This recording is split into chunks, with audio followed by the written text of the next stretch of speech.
Nơi tức đây nơi tư khẳngកើតmiễnពួកហោរាបានមើលឃើញផ្កាយធំមួយរះឡើងបញ្ចេញពន្លឺយ៉ាងភ្លឺនៅពេលយប់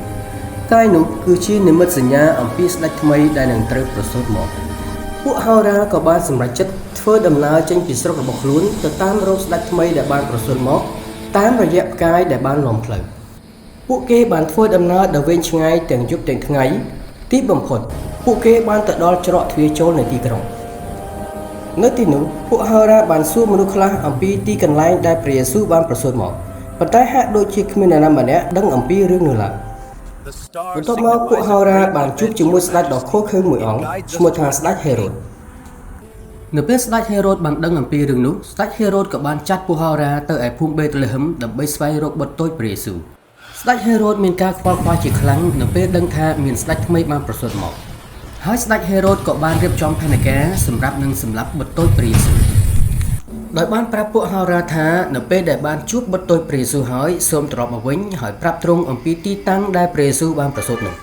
ពួកហោរាក៏បានចាក់ចេញទៅហើយមានផ្កាយបាននាំផ្លូវពួកគេទៅដល់ទីកន្លែងដែលព្រះយេស៊ូវបានប្រសូតនោះ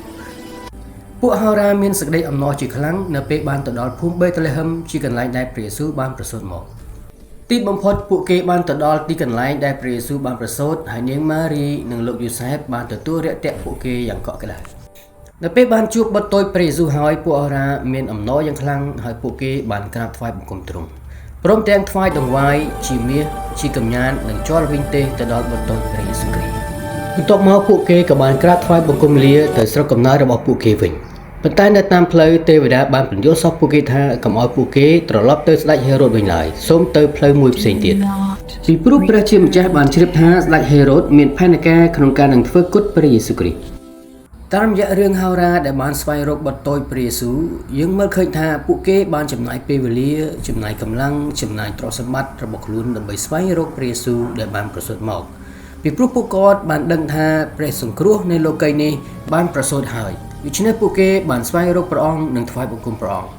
បងប្អូនទាំងអស់គ្នាឥឡូវនេះព្រះយេស៊ូវព្រះអង្គគង់នៅជិតយើងបង្កើតយើងមិនត្រូវការចំណាយពេលវេលាដ៏វែងឆ្ងាយដើម្បីនឹងស្វែងរកទ្រង់ហើយថ្វាយបង្គំទ្រង់នោះឡើយព្រះអង្គគង់នៅជិតយើងបង្កើតដូច្នេះចូលយើងទាំងអស់គ្នាថ្វាយបង្គំព្រះអង្គដោយអំណរចុះសូមព្រះជាម្ចាស់ប្រទានពរ